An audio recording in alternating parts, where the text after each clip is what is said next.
a guy was a girl and it was gay to like girls, then I don't know where you were going with that one.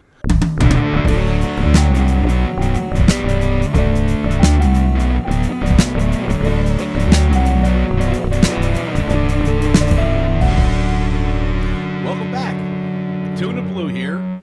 I'm John Flana Caruso, your host, with my co-host Steve DiStefano, and of course, always in the background behind the scenes, Big Lou. Steve, how's the week going? dude, first week back off a maternity leave. Off of maternity, nice. Yeah. With the as Raggedy Randy would say, with the wiener wrapper. The wiener wrapper leave, yeah.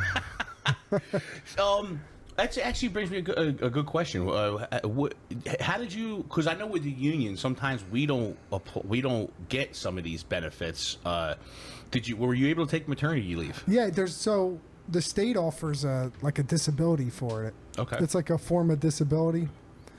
But the problem is, like, you can't. So they induced Michelle, and they told us be ready anytime from Sunday night to Tuesday for a call. Okay. So I'm thinking, all right, so I definitely shouldn't go to work Monday because they might call us at 8 o'clock, and I don't want to be trapped in Marmora, you know. So, I just told work, like, oh, yeah, they're saying any day, so I'm just going to take the week. Fully expecting them to call us, like, Sunday, Monday. They don't even call us till Tuesday. And they scheduled us for Wednesday. No. So we go in there Wednesday, don't have the baby till Thursday, and you can't do any like bonding time until the baby's born. Wow. So I missed out on, like, Yeah. 4 days of pay. Yeah. Right. Yeah. But How long does the state give you? I don't know. I'm not going to exhaust the benefit. Oh, okay. I'm doing. So I took that week off. I took the following week off, and then because of Labor Day, I'm working on a state road, so we're not allowed to, for a day after the holiday. So I just I waited till Wednesday to come back. Okay. And it was, dude, it's like I wanted to just cry thinking about working again. Yeah, unfortunately, you're bored at home. Like, you're bored at home, and you're Yeah. like, man, what the fuck, dude? I just want to go back to work. And then, like, you're like, the wheels are in motion for you to go back to work, and it's like, dude, I do not want to go back. It's like every morning. I don't want to go to work. I have to, but I don't want to. Yeah, you know what's fucked up? I'm sorry to interrupt you, yeah. but what's fucked up about the disability is, so most of the time I would just collect the unemployment, but the bonding time, you get like an extra few $100 a week for that. Mm-hmm. So it makes sense to do the bonding time, but it's like, like the system, I'm just unfamiliar with it. Like, unemployment, I could go in there, no problem. So when I started the bonding time, I tried it on that Monday, before the baby was born. Mm-hmm. And I couldn't go any further because I had to put the baby's birth date. And I couldn't because she wasn't born yet. Gotcha. So then I was like, all right, fuck this. I'm just going to do unemployment and make sure But then because I had already started the application for the bonding time, the unemployment, I was totally locked out of unemployment. Ugh. So it like trapped me into doing the bonding time. But it'll work. I mean, I don't think you don't get paid for like weeks and weeks and weeks and weeks and weeks. So I know when I did like a temporary disability for my hip replacement. Yes, at 42 years old, I had a full right hip replacement. Yeah, I mean, a temporary disability didn't come in for like months. Yeah, it was a nice little hit when it came in, but you for people that don't know how to save money, you could be strapped for a little while. Oh yeah, dude. 2 weeks of no pay, 3 weeks of no pay. That's a big nut. Yeah. So I see you're wearing some Eagle. First, I want to talk about my swag, Big Deborah, because big girls need loving too. Ain't that right, Raggedy Randy? Yeah, Beulah. Yeah, that's Beulah's sister, little Deborah. Big Deborah. I wear all these shirts on TikTok. I watch these guys on TikTok and I see their shirts. I think they're hilarious. I love squirters. Your hole is my goal. It's a guy playing it's a beanbag game, cornhole game. I love all these shirts. Gen X. So yeah, but I see you're wearing some Eagles swag, dude. Getting amped for tomorrow night. I can't fucking wait for tomorrow night. Dude. I can't wait either. I'm stoked. I mean, is it true that this game's on Peacock? Yeah. I think it is. It's streaming on Peacock. This is all right. So see, I just hit a button here because I can't stand anymore with this fucking NFL, and that's the other thing I want to apologize. But apparently, last time this last episode, I must have dropped the F-bomb. You might want to cut it, like put a counter at the 10, like down the bottom. I must have dropped the F-bomb like 100 times in the last episode. I didn't know this. I did it, but Yeah, so the NFL is doing all this with the streaming app stuff. You know, it costs enough money just to pay for cable every friggin' month. Now they want all these streaming apps. Why? I just don't get it. I guess maybe these streaming apps must be, I guess, maybe forking a lot of money towards the NFL to get the publicity. But, you know, you wait all year. We've been waiting, you know, since the season ended, since February, for the Eagles to play again, and now they're going to be on Peacock. Now, I believe I do have Doesn't Peacock. everyone have Peacock? I think it's actually locally. It's still going to be on NBC, but okay. Globally, it's on Peacock. Okay, yeah, well, send Doesn't everyone have Peacock though? No. I thought it just came with. No. Because I never like. And they're everywhere. It's Peacock, Hulu. I mean, there's Amazon's a big one. Oh my god, yeah, I have Amazon Prime. If you have Amazon Prime, like on your phone, you could do Amazon on your on the TV. But even Netflix is doing the Tyson fight, the Tyson Jake Paul fight. Yeah, but that's gonna be awesome. I don't think it's gonna happen. It's gonna happen. I really don't. I don't know. I wanted to, but you know, now I actually fear for Mike Tyson. I know. You know what I mean? Because I don't want to see this guy drop dead in the ring. He's not going to drop dead, but he had a pretty serious whatever the medical incident was. I heard was like pretty serious. But you know, I don't. Before that happened, I thought. I mean, if Jake Paul gives him one good one, he's done, dude. He could. Well, I don't know. Can you take a punch at 57 He years can't old? take a punch at 25. Nah, I mean a good. Well, he took a couple, but when he got caught, it slowed him down. When people aren't scared of him, he can't fight him. Mm-hmm. He's got to really get in your head and he's in your head. Well, because his short arms. So anybody with long arms kept him at bay, like Evander Holyfield. You know, they kept him at bay. And a true boxer, that's why they really whooped up on him. But when he gets inside on you and he hits you with one, and when they feel his power. You know, that's what it builds. But he's got to get there first. He's got to get in on you. So if you know how to stay away from him, but I don't know. But I don't want to get off the topic. We're on football. The Birds are playing. Looks like Eagles are going to have a pretty decent team this year. I'm really excited about it. I think the offense is going to be explosive. I think the defense. Everybody says the defense is in question. I don't see how it's other than they haven't. You know, they got so many new pieces in, which that could be the concern because they're new pieces, but. I mean, my God, this team looks stacked. They do look really stacked. I read Angelo Cataldi has a blog now, and his latest blog, the title of the blog was "Do Not Read This," and the first paragraph he talks about how when he was on radio, he was never like just doom and gloom. Like he always put like a glimmer of hope in there somewhere. Right.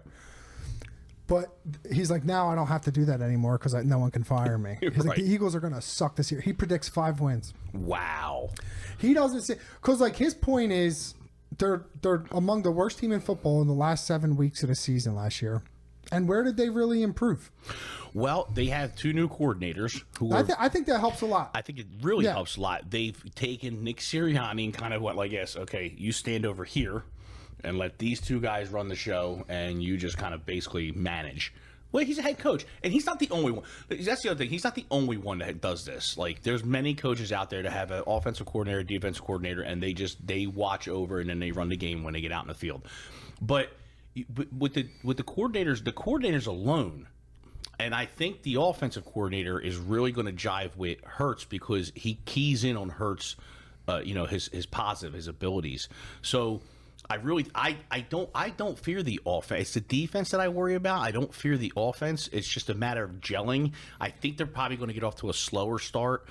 But then I said that last year, and they went 9-1. Yeah, so it's tough. Like, so what bothered me the most last year was it just looked like they just looked like no one. It didn't look like anyone to play. Mm-hmm. They looked cooked. Like they looked tired. Yeah, no one cared. They had a bad attitude. I think it's a lot. I think that was a big locker room thing. I think between the coordinators, everybody wants to say the one guy was a scapegoat. I think the coordinators weren't jiving with Nick Sirianni with all ideas. Jalen Hurts didn't like the offensive play calling. And I think that's where it all went awry. And it was going on in the locker room. They tried to hide it as best as they could. And that's all the head coach's fault. Like, if you're the head coach, you see that this is going on. You're micromanaging your offense. Like, you're not getting along with your coordinator. You're not getting along with you're not getting along with your quarterback. This is like you have to recognize that as a head coach and be like, all right, like this isn't working for the team. Right. And he's still there. Yeah, and they're going to be playing the Green Bay Packers. They're an aggressive team. Defensively, they're aggressive. Jordan Love looks like he could be one of the, a real deal quarterback. Now, how's he going to do this year? I don't know.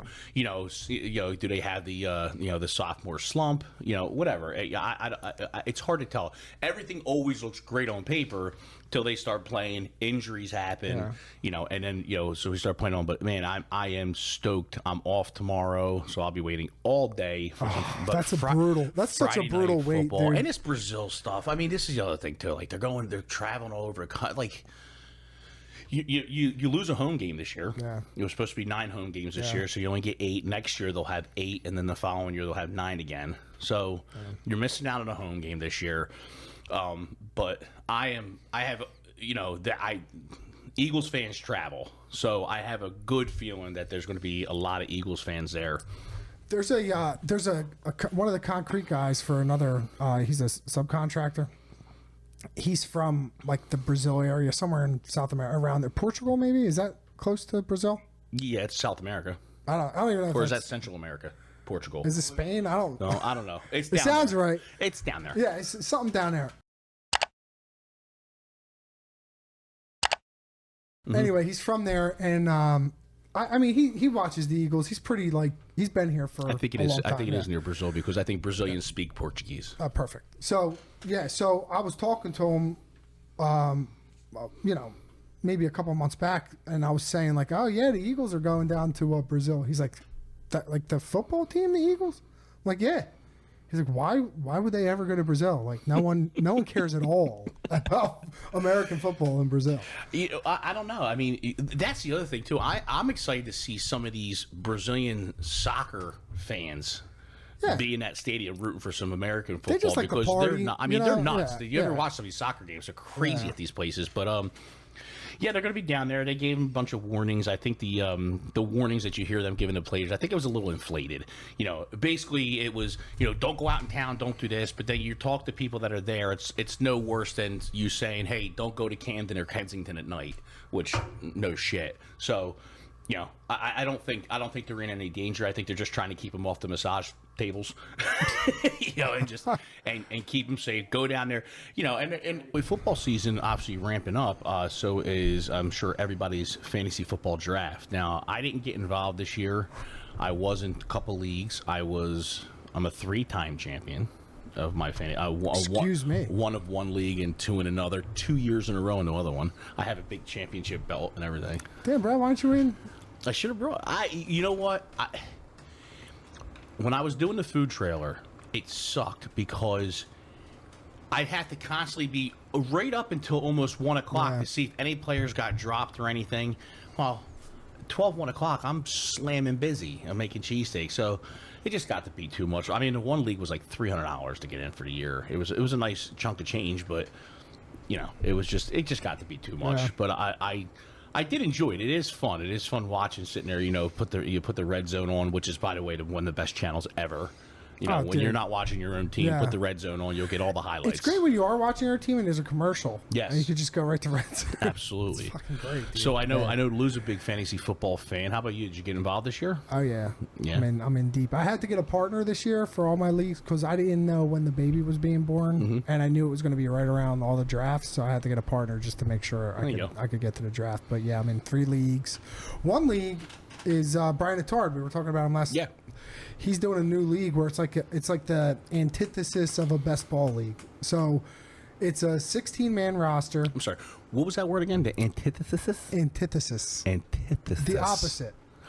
Oh. Of a best ball league. So okay. So basically you have a 16-man roster, no bench. So everyone has to start. 2 quarterbacks, 5 running backs, 7 wide receivers, 2 tight ends. There's 4 bench spots, but it's only for bye weeks and injuries. Okay. So if you have too many injuries, too many buys, you have to drop players. You might want to drop. You got to add. So it's like a little different. We're trying it out for the first year. Should be cool. Yeah. So while you're checking your fantasy draft over there, we actually have a live correspondence out in the field, the one, the only, for his fantasy football draft. Raggedy Randy.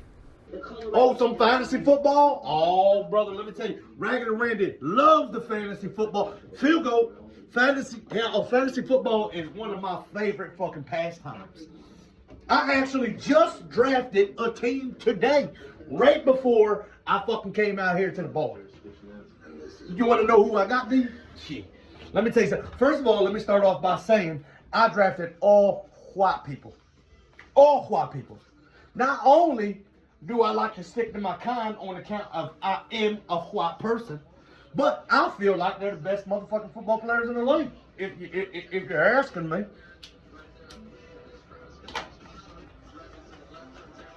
She's lit. You want to know who I got, D? All right. First off, we're starting strong. Quarterback, thrower of the ball. I'm going Brock motherfucking Purdy. How you like them apples, huh? Can't go wrong there. Running back, Mr. Bulldozer himself. And I know a lot about bulldozers. I'm going Christian motherfucking McCaffrey. Yeah, get some. Now, at running back, Steven, I must admit, I don't know who the fuck W. Shipley is, but I seen a picture of him to the Google images, and he looks like someone I would enjoy drinking beers with. So I drafted him. Wide receiver. Needs no fucking introduction. Cooper Kupp. How about you put some fucking Miller Lite in that cup, and I'll drink it all the way to the motherfucking end zone. Yeah. All right, second wide receiver. Once again, I don't know who the fuck this cocksucker is. L. McConkey. But let me tell you something. If you got a last name like McConkey, I know you know how to fight. And I respect that, so I drafted the cocksucker. Tight end needs no introduction. He's playing tonight. We got Travis motherfucking Kelce. Yeah. You know what that means? He's tapping on that sweet punani of Taylor Swift. I know she gave him a little bit before the game. He's going to go for 7,900 yards tonight. In my flex, one of the greatest white people of all time, even though he's a rookie, Brock Bowers. I seen a video of his dad, and I know he was fucking raised right. All right. Now, hold on. I think I'm a little drunk, Steven. Please excuse me. I think I got two flex players. But it's Peyton Manning. I know he hasn't been in the league in some times, but God, what a fucking incredible white man he is, huh? Peyton Manning is on there. My last one, but this is honestly probably my favorite, is the kicker for the Kansas City bullshit-ass Chiefs, Harrison Buckner. Now, I like everything that man stands for. Yeah! Everything he believes in, I fucking believe in. I think, hold on. I think I'm going undefeated, Steven. Anyhow, the game's about to come on, so I don't have time to do this anymore. So I'll see you later. But once again, I'll leave you with my famous quote. Don't leave me around your daughter unless you want her drinking God's water. Yee-yee! So moving on to dumb things of the week. Yeah. You got anything? I got like a bunch of dumb shit. Okay. But a lot of it's not work related because I wasn't really working that much for the past couple of weeks. But I saw a lot of. So okay, do you have any like pest control services? Yeah. For your house? Is it Viking? No, I used to use IPM, but then they got sold to Viking. Yeah, and they're now and it's horrible. The guy that used to run IPM was fantastic. Can we talk about Viking pest control for a second? Are we allowed to say that? No, I don't know. Whatever. They're fucking annoying. They're pests. Bro, they text like a motherfucker, dude. You gotta. I get more text messages from Viking Pest than my wife.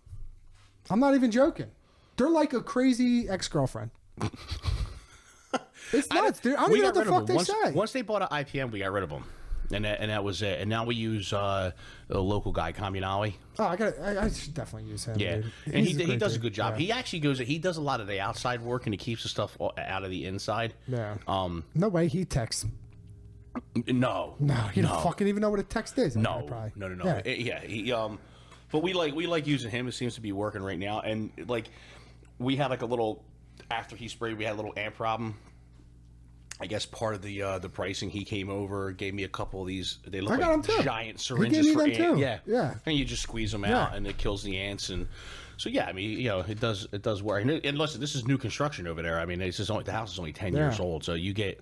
We get wolf spiders and ants. It's that when that time of year comes along, that's what happens. So, they Viking, you're stupid.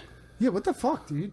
I need to fucking get a text message at 7:30 at night from Viking Pest Control. Like, get the fuck out of here, dude. And then you know what else too is I tried putting Steven in martial arts.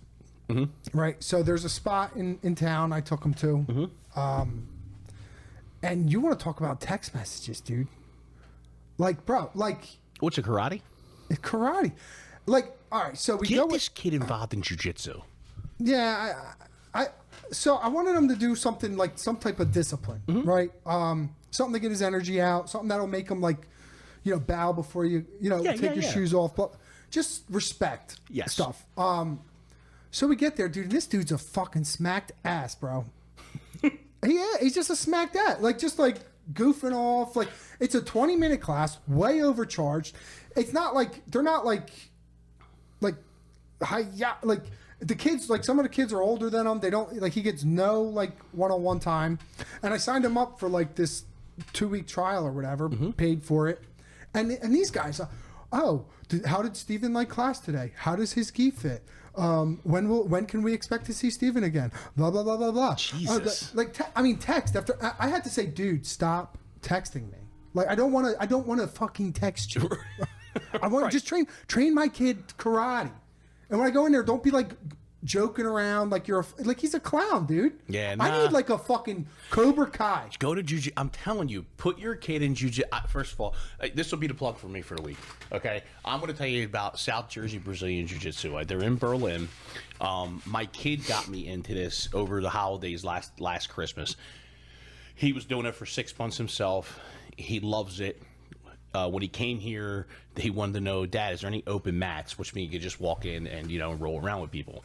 And so I asked around. They said, go to this place. When I walked in, the owners are absolutely fantastic. Steve Bongiorno, he great guy. His wife, great person. His son's in there training.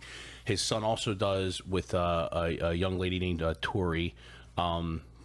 They teach the kids, and they do. I mean, listen, kids are going to be kids. It's hard to control kids, but they do a pretty good, exercise. I think they're in there for a good 45 minutes. And it teaches these kids how to, throw and protect themselves and jiu-jitsu. And listen, I started doing it when I went on internet. My kid, it got me wanting to do it again. I did it years and years ago just for fun. Didn't have a belt or nothing. I was just kind of jumping in classes when I was in the Marines. So I started myself. I'm probably due for my second stripe soon. But I'm only a white belt, but I'm getting ramped back up. I had hurt my knee. I was at nursed that. Actually tomorrow morning, Friday morning, I want to go to the 6 o'clock class, and I'm going to start making that my Friday routine. It's absolutely great. The kids come in there. It's great. It's very family. Everyone that I walk in, you talk to, it's just such a good culture, a good atmosphere, and the kids love. I mean, the kids are in there. Everybody clap when somebody gets promoted. They make a big deal out of it, especially for the kids. It's a fantastic thing. So if you're looking for a martial art out there to put your kid into, if you haven't heard of jiu-jitsu, Brazilian jiu-jitsu, get your kid involved, and I would highly suggest South Jersey Brazilian Jiu-Jitsu, located in Berlin. They also have another location in Ocean City that they just opened this year. The people there are great. Please go in there, and hey, tell them John Caruso from Total Blue sent you. I don't know if you're going to get anything out of it, but it's not going to do anything for you. But it's probably not going to do anything for you. But listen, go in there, roll around. You'll get to see me. I go on Friday mornings. If I have extra time, I try to get in there. But man, a total full body workout. You will walk out of there exhausted and drenched in sweat. But dumb things of the week. I don't know what I got. I mean, nothing dumb at work happened. Well, no, any you know bad what? drivers? Dude, fuck, that's one. Have people lost their mind? Like, literally, what is it with people that come up to an intersection that doesn't have a stop sign and they stop to let somebody that's sitting at the stop sign go? That's a weird thing to do. It's a hazard. It's a weird thing to do. I can't stand it. Why would anyone do that? They're stupid. Who does that? Because they're I don't know. I've seen it a bunch of times. Maybe they're scared. Hey, go ahead. Maybe they're Just scared. fucking go. When you go to another country, they're like this. You're in Mexico. Clockwork. Oh my! They're like vroom. They're just nobody. Even, I don't even think they use Vespas. blinkers. Yeah. They don't have lights. You go to Portugal, by Brazil. Right. It's right which, there. which, by the way, we come to find out, we don't know where Portugal actually is because it's not in South Spain. America. What the fuck starts with a P? That's near Peru. Peru. We were close. All right.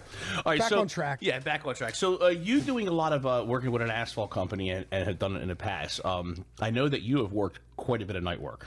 Yeah, I'm starting up. I think September 16th. We're going to start nights. We're paving Route 9. Route 9. Okay.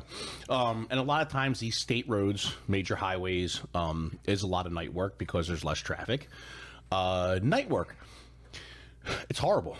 Yeah. For me personally, I hate night work. You around 2 o'clock in the morning, you always hit that wall. 2 o'clock in the morning, you hit this, and it's like time just drags.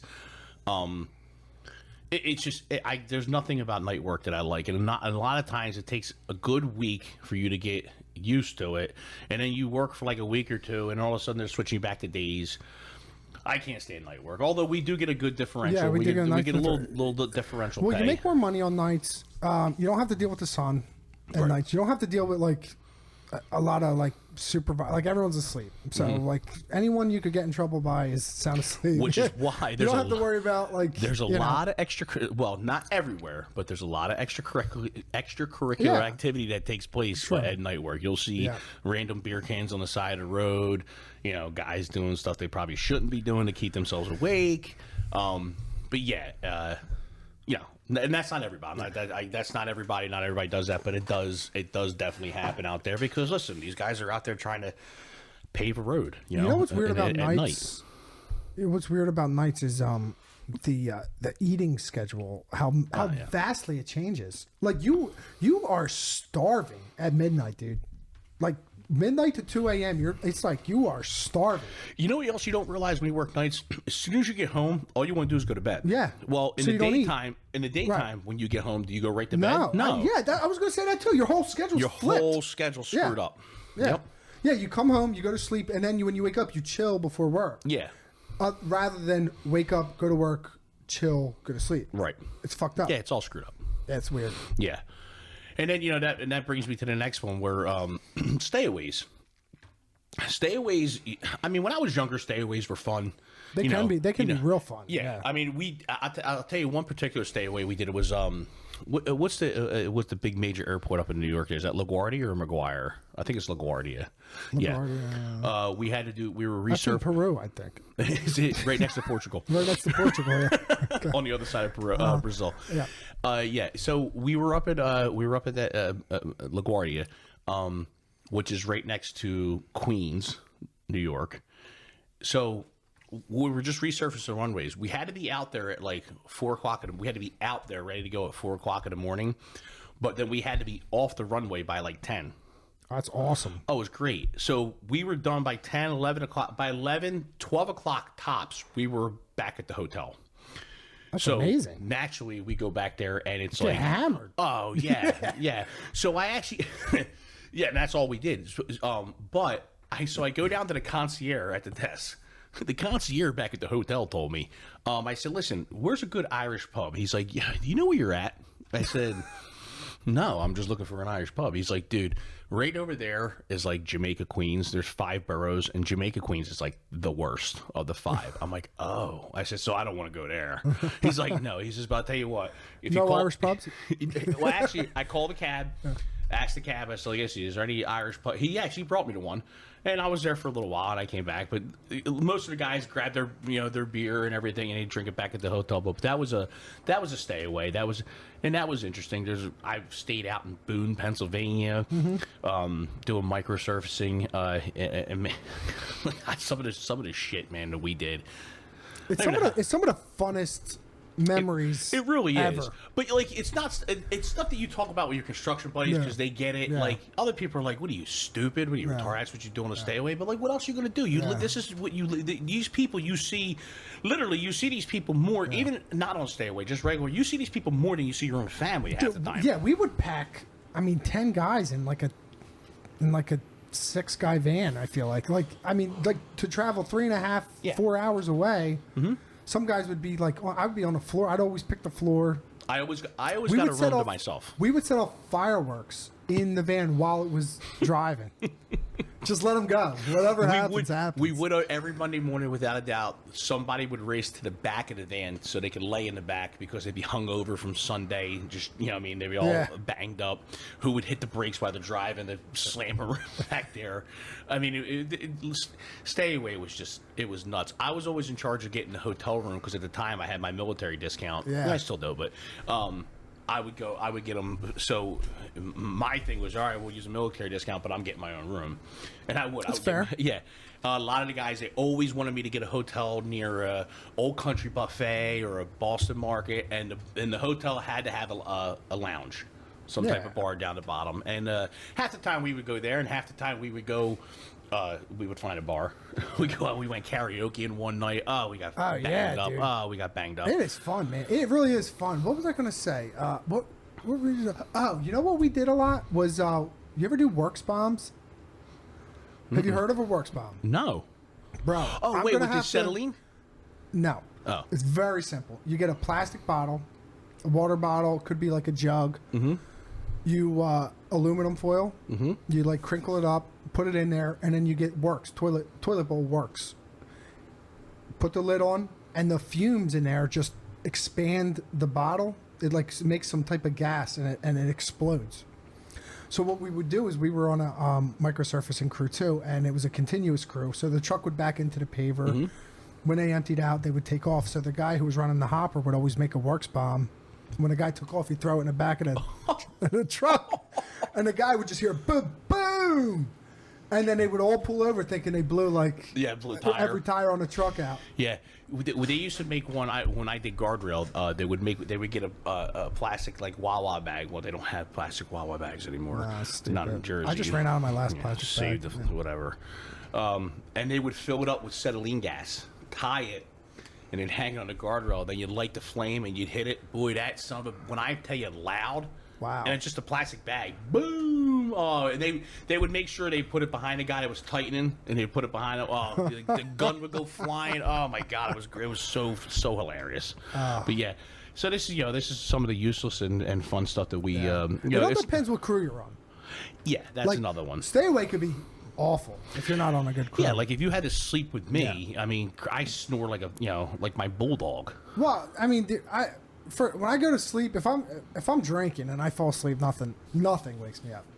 So we'd be fine roommates. But it's the people that like don't care if you're near a Boston Garden or whatever. Mm-hmm. It's like the ones that just want to stay in a room and they just talk to their wives and they're just fucking pussies the whole time. But sometimes too, there's guys that like they're just not. They're not fun. They suck, or they're not just well kept. Oh yeah, that sucks too. Like or like they like they shave, they leave shit all over the sink. Like I can't stand when people don't have a clean sink in their bathroom. Yeah. Like it's a habit to me. After I brush my teeth, shave, I rinse the sink out, wipe the counter down. It's clean. That's it. That's how I left. That's how my mother taught me. Yeah. That's it. I mean, I don't know if that was it could be right, could be wrong. You would hate my wife, dude. Let me tell you something. It's amazing how much shit is near that sink. Women, oh my God, it's amazing. We have a double sink. What the fuck are you doing We have with a all double this shit? sink. A double sink. I have one door, one door with my stuff, and then I had to buy a cabinet that goes over the toilet, and I have all my shit in there because my wife has the entire walk-in closet. Yeah. Okay, I have the other closet in the spare bedroom. She has the entire walk-in closet in our thing, and she has most of the bathroom. It's unbelievable. But here's the thing, though, and if you ever women's bathrooms. Like women's public bathrooms are the worst. Are the absolute worst. Like I can't. It makes me not like Muff when I think about it. So what's the alternative? I don't know. Can't be penis. It could be. Listen, if it wasn't for sex, not that there's anything wrong with that. If it wasn't for the sex, I could totally be gay. Yeah. If it wasn't for like the man, Yeah. I'd be gay. It just yeah. be then it's just hanging out with your buddies. Well, if it wasn't like a guy, if a guy was a girl, and it was gay to like girls, then I don't know where you were going with that one. I- All I- I'm like, saying there's is, nothing- think about it. You know, There was, I there was a think- skit that came on. The guy was like, "Listen, I want to get married to you," and the guy's like, "What are you talking about?" He's like, "No, hear me out. We're gonna get married." Like Chuck and Larry, the movie Chuck and Larry, with Kevin James and Adam Yeah, Sandler. yeah. Okay, you get married just for the benefits. Okay. Okay, you want to stay out late? Go ahead. Yeah. I won't call you. You want to come home late? I don't care. You don't want to come home at all? Okay. You want to bring home a fat girl? I'll give you a high five. You want to bring home a big Deborah? High five. A little Deborah? Even better. Yeah. Bring home a friend. I don't care. You want to go get a boat? We can afford it. Me and you. Those sound actually kind of nice. It's great. Think about that. Because but by far, marriage, and listen, I love my wife, I do, but marriage is one of the biggest scams that goes on in this world. It's all it is a piece of paper. You could do exactly what you do now without that piece of paper that says, I have his last name. Because I'm going to say 90% of the time, the woman benefits in a divorce. I mean, it's Oh, yeah. very rare that you see a man actually benefit in any way out of a divorce. You don't even need to get married to change your last name. Right. What if Michelle's changed her last name to Bloom? Because she loves Orlando Bloom. Oh. Yeah. She married a guy now, though, so she changed her name to had to his change it last back. name. Yeah. Was she Blossom now? No, it's See what I did there? it's a really hard name to pronounce. It's like a Giuseppe, like something Citronella? I don't know. like that. Is it? It's something with like a lot Is of it- like if you look at it, Is it goes Bella, like this. Is Yeah. it Bella Santana? Nah, Sorry, Randy. Beulah. Beulah Half Santana. Ethiopian, half Mexican. He's Ugly my, as shit. Jesus Christ. If anybody hasn't watched the last episode with Raggedy Randy interview, please go in there and do that, because it took me forever just to get through the interview. I was laughing Yeah. so hard. He is a It character. was tough to interview. Oh, I'm sure. Yeah, it was. He's that was a everywhere. good time. He's Yeah, all that was over. That was a really good time. Yeah. Yeah. So we brought up a topic on the was it the last episode, Lou? I think it was Atlantic City Electric on the last one. So we brought that topic up. Nor'easter Nick Pittman from town. He does the weather. Great guy. Give him a follow for all your weather updates and stuff on Facebook. Nor'easter Nick. He headed this up about. So we're just kind of following his lead by putting it out there with Ace, everybody's electric bill and how we think they're price gouging. A little update on that. Nick actually went out there and he did some more research. This has actually gotten a lot of traction. It's got a lot of. He had a petition out there that got tens of thousands of signatures. I want to say around 50,000 signatures, and it's got both sides now. I don't trust the politician as far as I can spit Nah, on either they're side. bullshit, However, but, both sides do seem to be agreeing that, something's not right here with something or another. I don't know how it's going to go, but that brings us up to our next, our interview for this week. We have a guy from Solar Company, correct? Yeah, his name's Duke Braun. So we put that clip of us, just talking shit on Atlantic City Electric out, and we attached it to the Victims of Atlantic City Electric page on Facebook. Mm-hmm. And it garnered, a little bit of, we got some eyes on it. I guess this one guy who's attached to a solar company, and I guess the solar companies work really closely with Atlantic City Electric, especially the big ones, because like a lot of people they get the solar panels and then they just use Atlantic City Electric's grid to store their energy, and rather than buying a $10,000-$12,000 piece of equipment to store their own energy and just be like off the grid. Right. So these solar companies have to they pay attention to all the numbers coming in from Atlantic City Electric and stuff. And I think the guy just kind of wants to come on and maybe just speak for the solar companies and kind of speak for Atlantic City Electric too. There's stuff I'm really excited to ask him about, and I think he can answer some of the questions. And I think he's perplexed by some of them too, so he'll kind of share in that with us. But it's funny you say the politicians are getting involved in it, because like all signs kind of point to the politicians being the ones that are creating this. Which when I read that he said that it seems to be bipartisan in agreement, that always makes me like. No, it's not. It always makes me shiver, because when was the last time they were bipartisan on anything. Yeah. So that just means I think they're just blowing smoke up his ass. Well, But who's going to say, like, well, we just wanted more money? right. You know, what are they going to say? Yeah, this is terrible. Everyone agrees. So, well, listen, We're all getting charged. You have to get out there and raise some hell and get your arms in the air because these fucking bills are ridiculous. I mean, it really is. So the way in a small conversation I had with him, the way he made it sound was to expect in the next 3 to 5 years, expect your electric bill to double.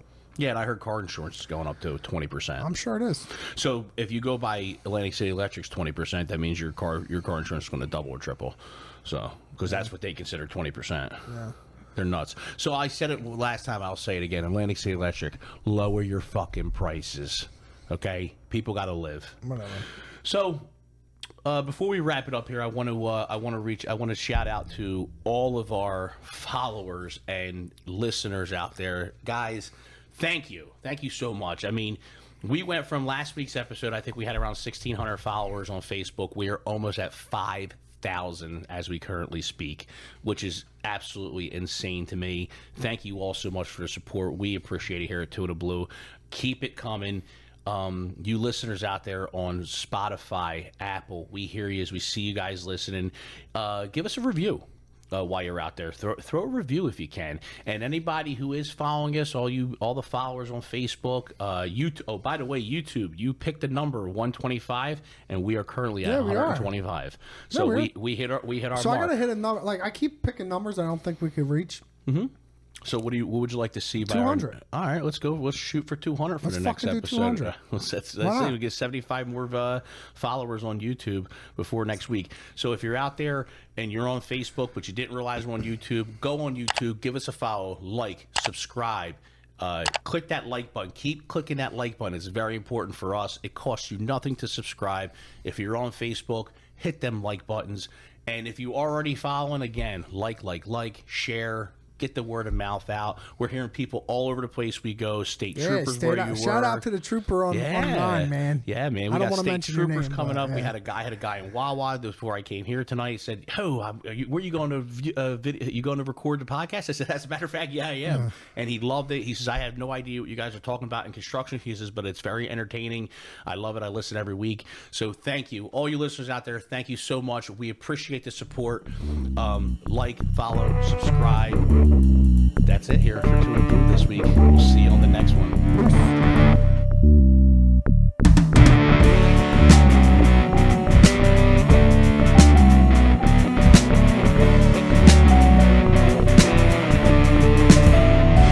right, we're here with Senior Sales Advisor Duke Braun of Brace State Energy. You guys are a solar company. Absolutely. So, me and Flounder were talking shit on Atlantic City Electric and our solar bills being, or our electric bills being so high.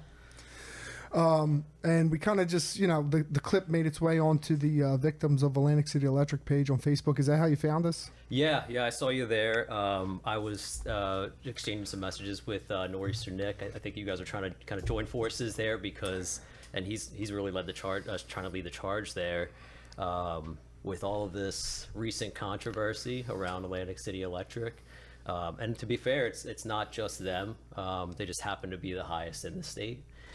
But yeah, this recent controversy, I think it started in June, where they had their most recent rate hikes that were approved by the state, BPU. It just happened. I think it's just a big, everything is just a perfect storm, and it's not a good storm for people who have to pay an electric bill. Can you repeat that? Did you say BPU? Yeah, Board of Public Utilities. So they have to submit a rate hike to the state to be approved? Yeah. Every time they want to increase their rates, they have to get an approval through the BPU, which is a whole process. And that's the state's way of trying to regulate that for the benefit of the consumer, which doesn't sound like that's what's happening right now. But the reality is, if you were to go to any other states where the state doesn't regulate the utilities, it can get pretty brutal. So other than just profit, why would an energy company submit for an energy increase? So I think that most people don't really understand their electric bill. I'm happy to cover some of that stuff, but if you look at especially Atlantic City Electric, they outline all their charges pretty well. If you look at the supply charge versus the delivery charges on your bill, there you go. Basically, when they submit to the BPU, they are submitting the supply rate that they are getting, and how they get that is they go out to bid. So people think that, actually, I will say this, people think a lot of things about where they get electricity, how it's produced, how it's made, things like that. The reality is in New Jersey, around half of the electricity that is sold in the state comes from natural gas, believe it or not. And then we have nuclear. We had coal. The last 2 coal plants shut down over the last couple of years, which is a big reason for some of the increases we've been seeing, especially around certain areas. Logan, Summers Point area, those facilities closed down, literally demolished them. So they're not producing anymore, which just eliminates the concentration of energy in that area. So it'll drive the prices up in those areas too. So when these guys, people think that Atlantic City Electric must make all of their electricity that they sell to us, and that's just not the case. They go to market like anybody else. There's a bid process. So they go out and there's a whole bid process that goes on where they get a wholesale rate for electricity for a certain period of time. And so they submit that to the BPU, and the BPU has to approve those. Okay. All right. So you work for Bright State Energy. Yeah. It's a solar company. Why are you here to speak kind of on behalf of Atlantic City Electric? So obviously, anytime electric rates go up, we start getting contacted more. People want to save money anywhere they can, especially today. And because the utility companies, I mean, essentially they have a legal monopoly over their product, right? Which is pretty rare these days, but they have it. And one of the only ways to combat against that, or to take control of your energy costs, we're big proponents of like energy independence on a micro scale, is to go solar, or at least see what it can do for you. So we've been getting a lot, obviously we're getting a lot of noise and a lot of calls. People are getting hammered with their electric bills. They're already struggling. And I probably just like you guys, saw all of the posts from friends, people just in my network on social media. What the hell's going on with did anybody else get their electric bill? Is anybody else seeing this? This is crazy. This is a mortgage payment of electric bill. What? I can't afford this. What am I going to do? Yeah. And that started basically 2 months ago. And then, so is it an anomaly? Could it be the weather? Or, hey, we had a heat wave. We're using more. People do use more in the summertime. That's a fact. However, when you have the next month, it's just as bad. And now people are starting to get their bills from the previous month now, this week, this past week, and it is again. I mean, people are just getting beaten over their head with these. And again, at a time like right now where everything is so crazy expensive. I mean, groceries, if you got rent or mortgage, or I mean, anything, everything's so expensive. Yeah. And then to add insult to injury, unfortunately, on something that is actually regulated to help try to protect consumers in this state, you get beat over the head with a couple of really high electric bills. It's not pretty, and you can see that kind of that hurt and that despair in people as they're posting, especially on these groups that we've seen. And people are really struggling. They're like, I don't even know how I'm going to do this. It's like, I didn't want to pay it until we figured out what was going on, but now I have a shutoff notice. Yeah. And the reality is, what are you going to do? What are you going to do? They got you, right? So it's like, do you either pay this crazy bill and somehow figure out how to make money appear out of thin air that's already been stretched thin, or do you go back to the Stone Age and not have electricity? You're between a rock and a hard place. Yeah. So it's really difficult for people just trying to make it. And this is just the latest thing. I wish I knew what the resolution was going to be, but it's kind of up in the air at this point. I want to take a second to kind of go. This is my electric bill. Okay. I think I deleted all sensitive information, but I just want to go through this with you so that I can, and so that maybe people watching or listening can maybe better understand. Because like you said, you look at this electric bill and it's fucking gibberish, right? First 800 kWh times 8 cents per kWh. Like, what the hell does that mean? Customer charge. Okay, I get that. You're a customer. They charge you $7 to be a customer a month. Distribution charge. Explain it. What is a? So first of all, what is a kWh? So the simplest way to explain that, I'm going to try and go as simple as I possibly can. It's a kilowatt hour. It's a unit of measurement that they use for their billing. Think of probably the most common thing. If you have a 100-watt light bulb, that's a watt. A kilowatt is 1,000 watts, right? So it's basically the measurement of whatever it is, light bulb, TV, whatever appliance or thing that you have going on, charging your phone, how many watts it's going to use over a certain period of time. So, but that's how they are judging and billing you based off of those measurements. So 10 100-watt bulbs running for an hour consecutively, you get charged 1 unit. Correct. Okay. So that, I feel like, okay. Doesn't sound like much. Yeah, it doesn't sound like much. But a light bulb is only 100-watt light bulb. But I'll say this, anything that has a heating element, so if you have electric heat, if you have electric stove, if you use space heaters, heated blankets, anything like that, if you have a hot tub or heated pool, that is burning energy like crazy. Okay, fair enough. So distribution charge, that's what they're charging to bring it to you. Yeah. And there's no limit to that. It's not it's not like, oh, we stop at this number. It's you keep burning it, we're going to keep charging you. And this is just kilowatts of energy going through a pipe that's been, or a wire that's been there for decades, that they've made 1 trillion times their money on already, going to your house. Why is it that they have to charge for distribution when they don't really have to pay for distribution? So, the reality is that, and I'm not going to make any friends saying this, but the reality is that the infrastructure to maintain does cost probably a significant amount of money. Okay. If that's how they are able to bill you, but they have this entire infrastructure, and it's hard to miss, because if we walked outside of your house right now, we'd see all the lines from the houses going to the street utility poles there, and then those poles running the entire line of every single street that you drive down. That's a lot of poles. It's a lot of wires. It's not just the material, obviously the material there, but the man hours.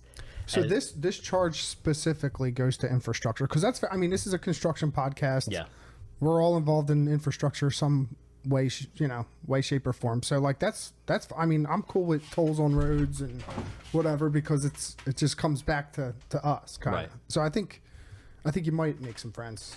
Well, on your podcast, sure, yeah. You have that. You think anytime there's a storm and they have to send out to replace, repair, anything like that, all hours of the day, night, etc. They obviously want to try to get that service back onto the customer.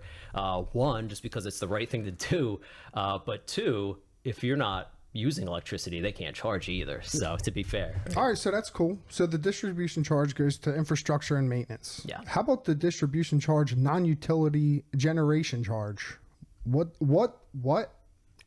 So again, people are surprised to hear this, that they don't necessarily create the electricity themselves. So if the utility isn't generating it themselves, it's got to come from somewhere that also comes with. So this is the energy that they're buying. And getting it. So this is the energy that Exelon is buying to distribute. Non-utility generation, that's got to And that's get what to they're you. charging It's all part you. of the infrastructure. They're charging you more, or I'm not even sure. Like look at these numbers. I guess they're charging you a little bit more, but the cutoff is a little higher here. Yeah. So you start charging per kilowatt after 11.79. Yeah. As opposed to the distribution charge that it starts counting after 800. Yeah. So you'll see this on the supply charge as well. And so everyone, just as a basic thing, supply is the electricity itself. And then your delivery charges is everything that gets it to you. Like some of the things we said, the infrastructure, the paying the people. If you know anybody that's a lineman, it's a fantastic position to be in. Great benefits, right? Good, you got a good gig All going on there. electricians, yeah, Absolutely, they have pretty good right? jobs, yeah. But somebody has to pay for that. And that's everybody. Basically, I mean, if you have an electric bill, you're paying for it. So the good news is that it's spread across everybody. The bad news is that, someone's got to pay for it. Yeah. But when it comes to electricity, one thing that people don't, I think one thing that people would think is a thing is kind of like anything else. If we go to any of these, buy in bulk places, the more you buy, you get a discount, and the cheaper it is. Electricity is not the same way. It's quite the opposite. And that's what you see when you see that. It says the first 800 kilowatt hours, we're charging you this much. And then it'll say the last X amount, depending on, and that's different for everybody. Everybody has a different amount of energy that they're using in every single house. The last amount of kilowatt hours is a totally different charge that's going to be a little bit higher. So you're not actually getting a discount for using more. You're actually being charged more for the more you use. And how is anyone supposed to be able to track whether they're getting a distribution charge or a non-utility generation distribution charge? Like how could you know? Like, can't Atlantic City Electric theoretically just be like, oh well, it's all non-utility generation and just charge you the higher number?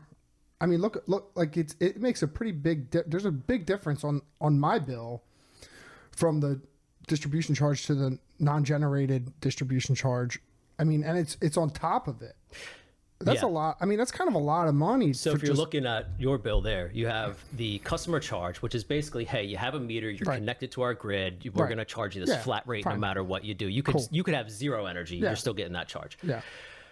And then you have your distribution charge, which is just the electricity going right through. Correct. You have two. Yeah. One is the first 800 kilowatt hours there. The second one is the last. For you, it's 1179. Okay, so there's the non-utility generation charge is the line under that. Oh, so once I get beyond this 800, then they start giving me non-utility generation. No, they're two separate things. Oh, they are? Yeah. So the non-utility generation charge is that $7 charge that you're saying. The what? Oh, really? So what's this? Okay. So that $115 that you're like, wow, why is that so much more than the first one? That's because they're charging you more for the more you used. So if you go over that 800 kilowatt hours, you're getting hit with a higher rate. So the first 800, I'm getting charged $67. Yeah. Okay. And then once I get beyond 800, a higher rate kicks in. So I basically used 1,979 kilowatts last month, is what this thing is saying. Correct. That's what they're saying. Yeah. They could. Why don't they just write it? Like, why is there two charges? Why don't they just put? Oh, because I'm getting charged for the ass end of it a little bit more than. And I will say this. As ugly as that looks, at least they're telling you and showing you line items. Yeah, they're transparent. I mean, we're not even into like the big part of the bill, though. I mean, all right, so.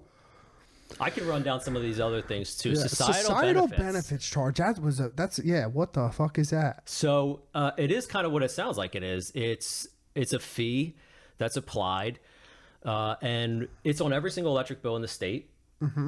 So right now, you look at yours, it's $20. Okay, that's just for your house for 1 month. Yep. Now think about everybody on this street that pays the same. It's going to be different depending on how much they use. It's a fuck ton of money. What is it? Right. So it's basically what it sounds like. It funds social programs in the state of New Jersey. So where's the money go? Does it go to people that can't pay their electric bill? Does it go to Section 8 housing? It goes to people who can't pay their bills, people who need assistance. It goes to, believe it or not, clean energy programs. So when people say, in our industry, I don't want to have to pay for solar. You're already paying for it. You're just paying for your neighbor to get the benefit and not you. It feels like something like this you should be able to write off a societal benefits charge that you're paying every month and you have no choice to pay. Yeah, it feels like some of this pass on. Yeah, it feels like a lot of this you should be able to write it off at the end of the year. Are you able to write stuff like this off? No. Because that seems like charity to me. Which I'm not saying it's a bad thing. I'm not saying I have a problem with it. I'm just saying I'm paying it. I'm not opting into it. I'm being forced to pay it. It's not going to me at all whatsoever. Why can't I write this off? Why am I getting taxed on that $20.88 this month? I wish I could tell you. I could tell you that. Can't give you any tax advice. Not a tax expert, but what I can tell you is all those charges there are charges that are levied against the utility company by the state. Okay.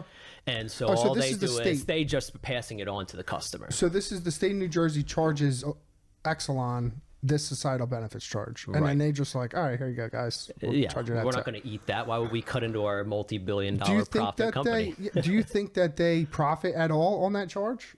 I mean, No. the state. Does the state give them a flat fee, or does the state charge them per kilowatt hours? Yeah, I don't believe that any of those societal benefits, RGGI, the conservation, zero emissions, they're not profitable. At least not to my knowledge, not profitable line items. So the state comes in and charges them this exact number, 1 cent per kilowatt hours. The state's going to charge them a certain amount of things. And basically, because they're regulated companies, it's going to be, hey, you look at some of these other things, the RGGI, that's the Renewable Greenhouse Gas Initiative. That's from the state too. From the state. Yeah. Conservation incentive, you have that. Zero emissions, that's all state policy that these companies, these utility companies, have to respond to and have to pay either fines or they're ordered to pay a certain amount of fees based on their activity, and a lot of it's environmental stuff like the zero emissions, things like that. You can't burn coal and natural gas and do all these things and have a nuclear plant. You can't do all these things and not expect to have any environmental impact whatsoever, right? Yeah. And so that's basically what it is. They're saying, hey, listen, you're going to have an environmental impact on that. We're regulating you, and this is what we're going to charge you, fine you, order you to pay to do business in this state.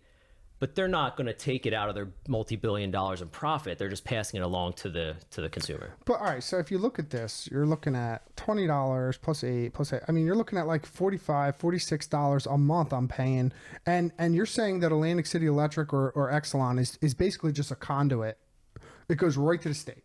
Yeah, It on doesn't those even, ones. Yeah. They don't even change hands. It just goes right to the state of New Jersey. Well, so I mean, no it comes matter in and goes what, out.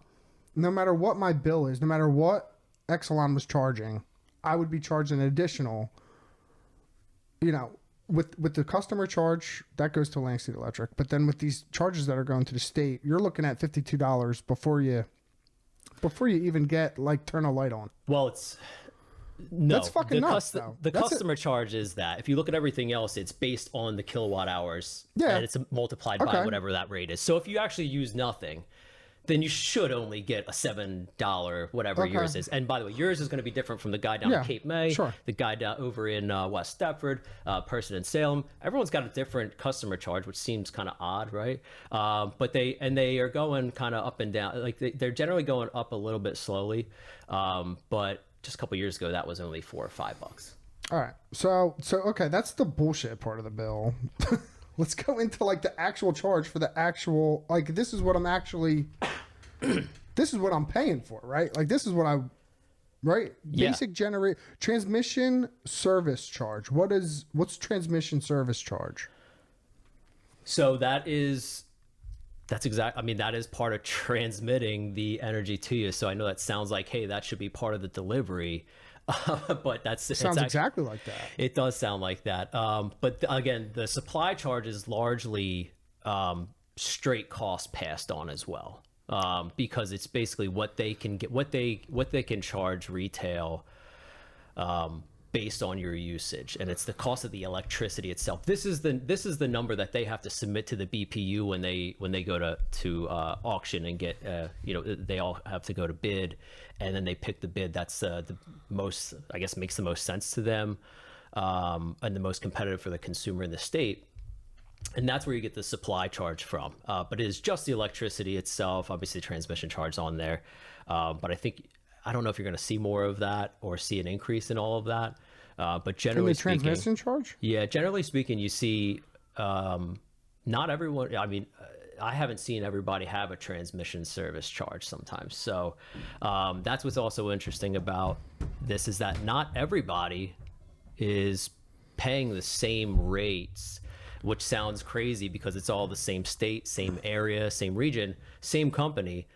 But not everybody is paying the same amount, especially on that delivery fee. But look, So I'm paying for the same thing 3 times in this bill. it feels like it for sure. It is it. Yeah. What is different?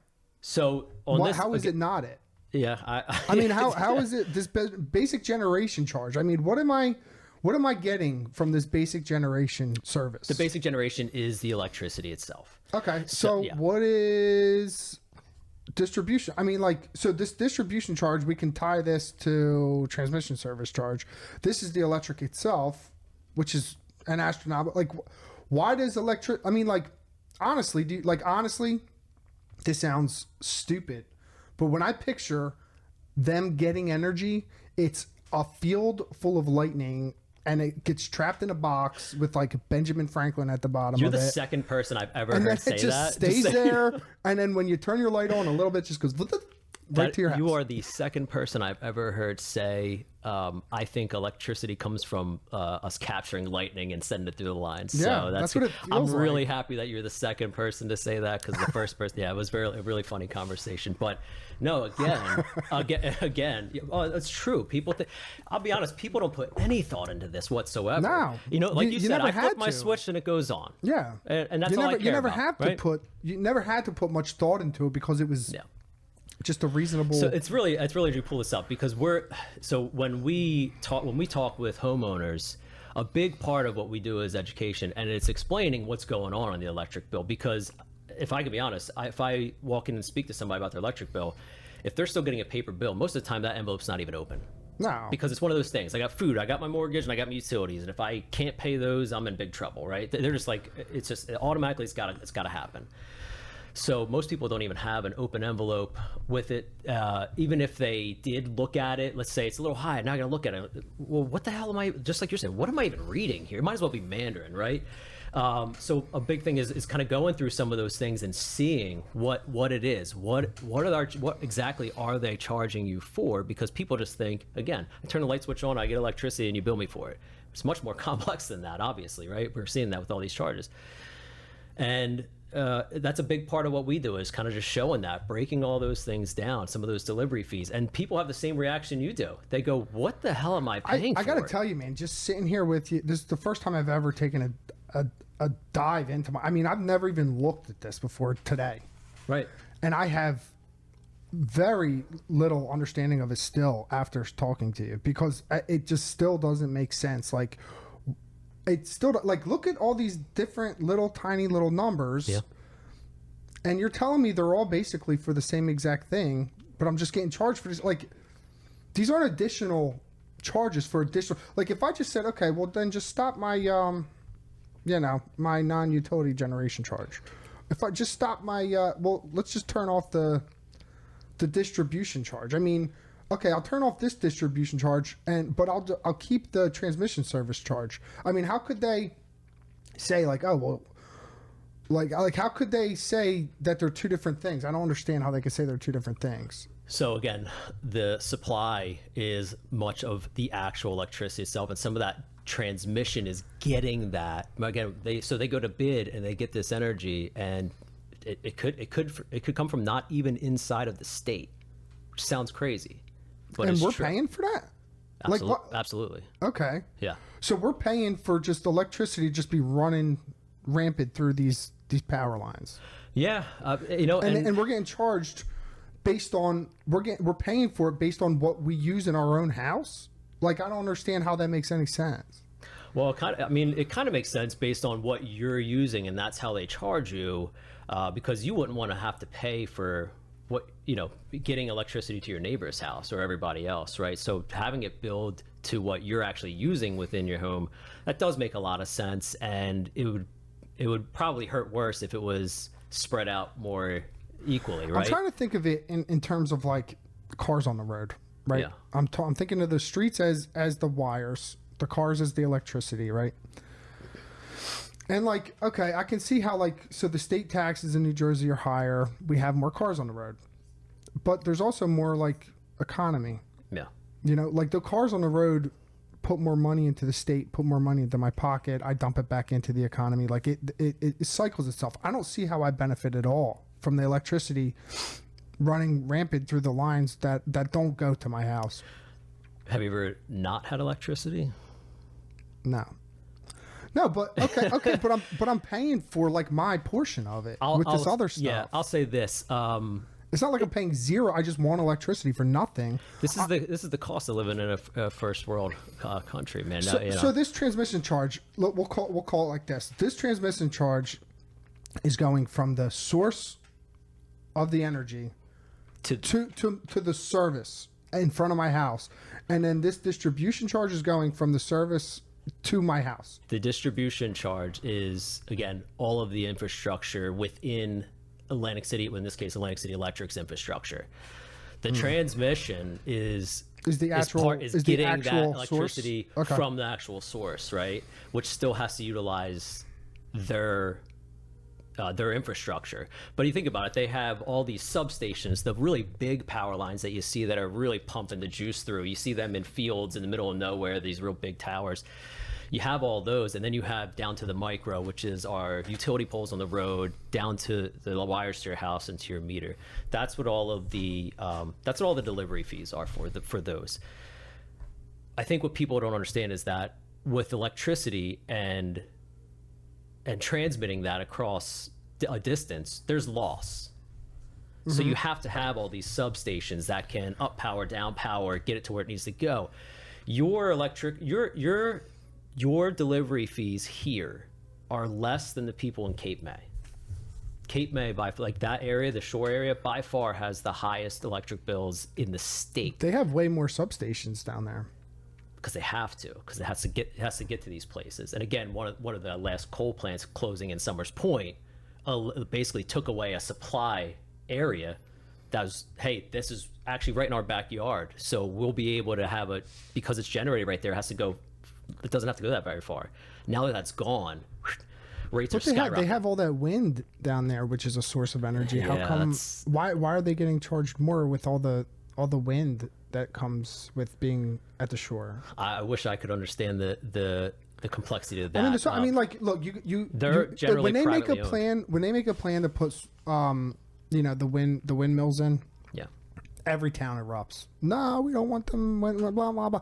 I mean, we're running conduit on a job I'm on right now. Yeah. 4 windmills that already got stricken down. They're just going in the ground empty until someone changes their mind. Right. So they're just empty pipe, like literally taking a year to drill all this pipe, however many miles we're going, for windmills that aren't even ever going to be in the ocean. Yeah, it's really interesting stuff. So if they ever some of those ever come to fruition, which it does sound like many are going to. I know that there's been recent news about one, and I'm not a wind expert, so don't take it for what it's worth. But they're clearly pushing really heavy, and most people aren't really aware of the renewable mandate that exists in this state, but it goes back to the 90s. But just most recently in the last couple of years, the governor has accelerated that timeline. So it used to be that the goal was by 2050, 100% of the electricity sold in the state would have to come from renewables, whether that's wind, solar, obviously. What the governor did in the last couple of years was accelerate that timeline. And so now, over the next 10 years, by 2035, 100% of the electricity in this state has to be generated from renewables. So we're going to wipe out this non-utility generation charge? I wish I could tell you that was the case, because what's going to happen is you're going to have shores, Exelon going to put up solar farms and possibly Are we ready for that? There ain't no way No. we're ready for that. No. Even close. So, and that kind of, I mean, it's kind of why it really piques my interest. It's one of the things, like I said, I like to tell people is not only just showing them the bill, what's on your bill right now, but like, how did we get here? Where are we going? And the sad reality is that with that accelerated timeline, the mandate does not fall on you and me. The mandate falls on the utility companies. And when they don't meet those targets, which is not like, hey, it's 2030 all or nothing. It's benchmark basically as time goes on. When they're not meeting those targets, the state's going to hammer them with fines for not meeting those initiatives. And then who do you think pays for that?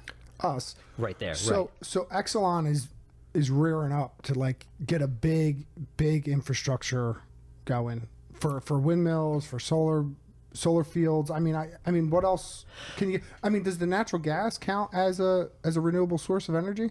No. How not? Right now, well, if you burn gas, how do you renew Yeah, but that? I thought it was clean though. Well, clean and renewable are two different things. All right, Renewable so- meaning you can use it over and over and What over the again. fuck, dude? Really? I'm telling. Listen, you're gonna be heated, but your blood But pressure's how gonna can be you up by use lunch. wind over and over? Like, I mean, like once Just yeah, goes. Same way you know, solar panels. You put solar panels up. But, yeah, but it's not every like day. it's not like You're like the using sun same keeps force. shining Yeah. on these solar panels, so you're not like really renewing the energy. You're gonna keep getting energy from the source, Right.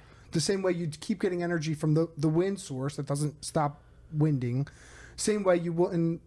I mean, like I don't see how that's renewable. Like once we use electricity, it comes out of our house back into the lines, back like this. Like the way you're describing it, it just cycles through your house a million times. You wouldn't have any bill. That would be great. Basically, if we're talking about natural gas, which again is about half of the electricity comes from natural gas, you shut that gas pipe off, you have no electricity. Things like wind and the sun, like you said, the wind's going to blow. Sun's if it doesn't, we have bigger problems. But the sun's going to happen every single day. So those things, that's why they call them renewable sources, because you don't have to do anything. It just is there and exists. Okay.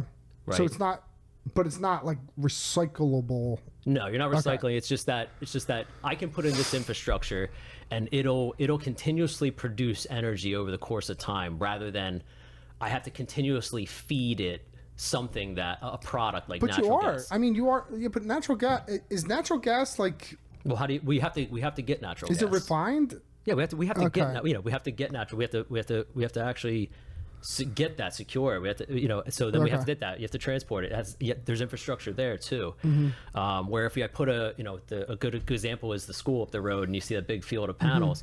Well, then nothing has to happen now. It's just every day the sun shines and it starts burning and it starts producing. It sounds energy. like they're trying to head towards like a, not a terrible direction. It's just costing us a fucking fortune. Yeah. here. So that's the unfortunate thing is that the intentions are good, right? And I'll say this: I'm in the solar industry, but I actually believe we should be using everything. We should be using everything. One, it's gonna help lower the cost because you have a more diversified portfolio of where energy is coming from. But if you can use things like solar, wind, you know, if you can use those things where it really doesn't, it's not continuously draining resources, and you like again solar, you put it up and it's just there. It's just there, right? You know, you have to clean them sometimes, maybe, sure, but outside of that, it's just there. Everything else requires a lot of effort to get. So the intentions are good. The policy intentions are good. The reality is that hitting 100% renewables in the next 10 years sounds insane. Because like you said before, the amount of infrastructure upgrades that have to happen for that are going to be massive. There's no way they could do that. Oh no, they can. I don't think they have the manpower. I would. That's why it sounds crazy to me, because it's just like, how can we possibly take the entire state's infrastructure? I mean, everyone would revamp have it? to. You'd have to have all hands on deck. Everyone stop what you're doing. Yeah. Stop the maintenance on the road. Stop building this. Stop building that. Everyone. Sounds expensive. Yeah. Well, it sounds like a ton of money for me. Yeah, well, that's the reality, because they're not going to eat into their profits to do this. They're going to pass it along to the they're consumer, gonna pay and that's it. going to be on your bill. So I wish I could paint a prettier picture for people who are struggling right now. Obviously, you're going to get a little bit of a reprieve now that summer is winding down. You'll be using the AC a little less. The pool's not running. The kids are back in school. All the devices aren't going. The TV's not on. All that good stuff. So you'll get a little bit of a reprieve in that sense. But in terms of rates, I wish I could tell you that it was going to get better. But the reality is, if we look to, and we talked about this a little bit before, if you look to like California, which from our perspective as a solar market, we consider that a more mature market, where the incentives aren't really even there so much to do that. Right now in New Jersey, you have very high incentives to be able to do that, which is great. To do what? To like go solar, for example, right? There's incentives, the state issues, you have federal incentives, all that. California is more a mature market. And what we've seen, because we've had teams out there through my career, where we've had teams go out there, and we call them blitzes, where people will go out to an area and they will, different state, Texas, California, things like that, and they will get people to go solar there. So what we saw there is rates pushing 50 plus cents which is basically double what What Atlantic rate? City. What rate are we So talking? I'll call that the bundled rate, or some people call it a top line rate, and that is basically if you look at the total Of all these electric charges, Yeah. right, and you divide that by yeah, what by the your actual usage or kilowatt hour usage, you're gonna probably see on your bill, you're probably gonna see something around 28 cents. If you do the math on that, and everybody can do that, right? So we call that the bundle. People call that the bundled rate. Over in California, they're at 50. What did you say the bundled rate would be around? Probably 20. I would say 27 cents for here. So these numbers are essentially gonna. You're saying that they're doubled in California. Yeah. All these same charges. Are they charging like additional like where California go fuck yourself charge? Or is it like- I will say this: they are increasing the customer fee, and doing a higher flat rate for things like that. It's much higher there, but the rates are significantly higher. And we really try to tell people that, like, if it makes sense for you to utilize something like solar, you should do that because it's not getting better. And again, you look at the way California has trended with their costs and their rates of electricity. We're basically following the same policies footsteps as them, and now they're accelerated. And now that if you look over the last, just take a 5-year window or even a 10-year window and see our trends of electric, like it's pretty We're right similar. behind them. Yeah. Where's California at? Like, so what's their year for being totally renewable? Do you know? I actually don't know that off the hand. Yeah. Is it? Would you say it's probably like? Are they on their way to this 100% renewable energy? They're still pushing it too, and they're still pushing it. So there's just windmills all over the place, or solar panels all over the place in California. Like they're really making a big push for just totally 100% renewable energy. Yeah, and so are we. Yeah. Okay. But they're just further along in the process. They started sooner. They're further along in the process, and again, their solar market's more mature to where the incentives aren't really even there.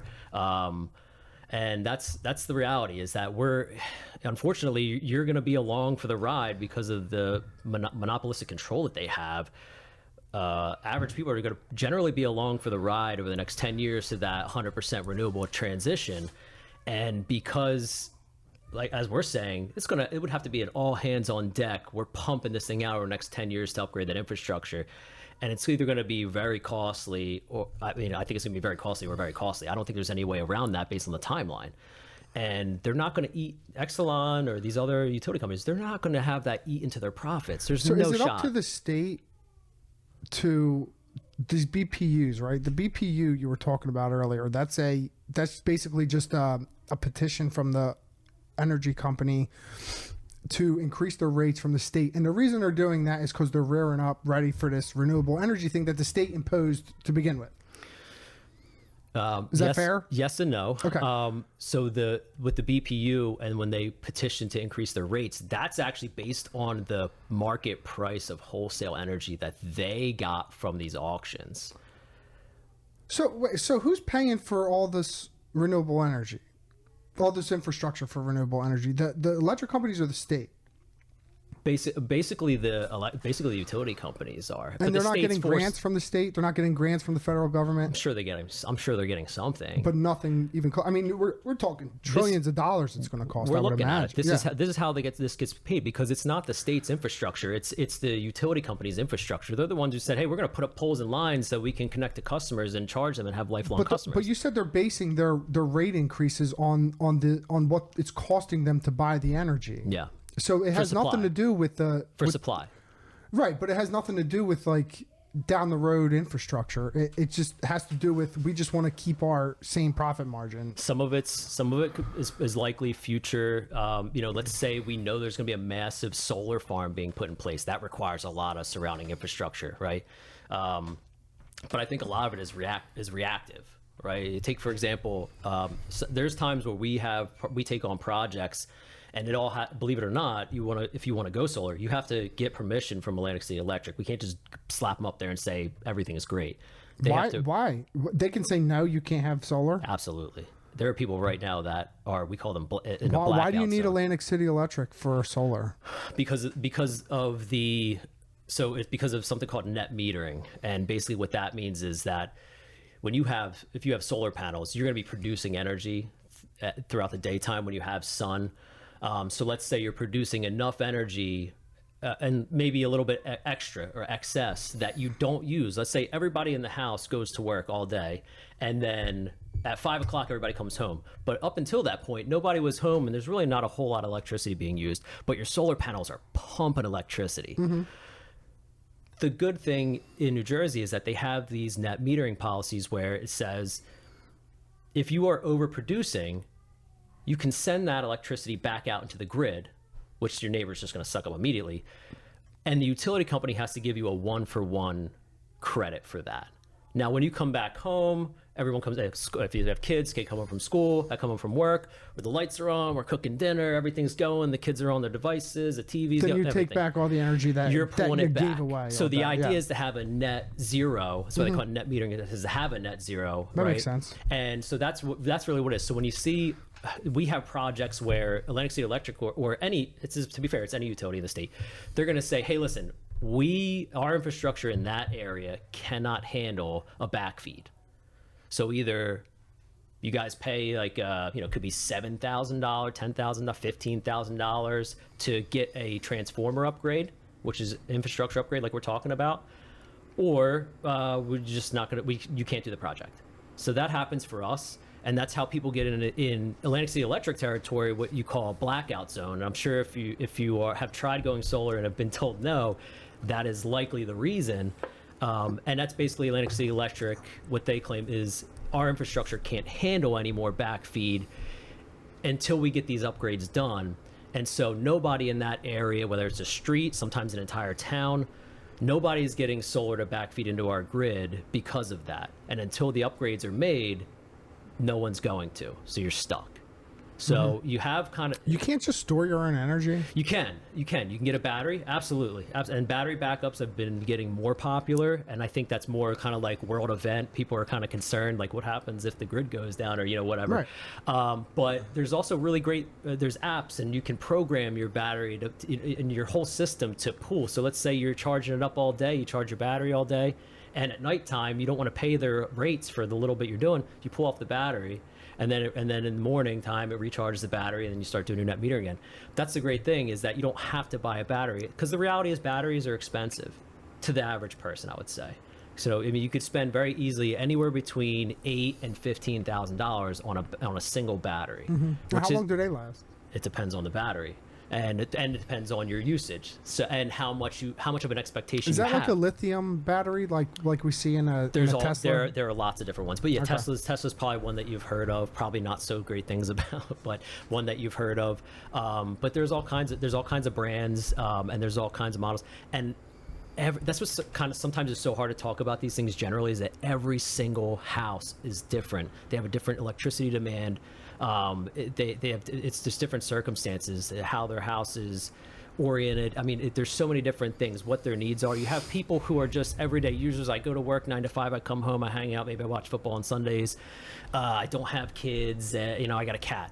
All right, well, you're probably not using all that much electricity. So your usage is going to be low, your bill is probably going to be fairly low.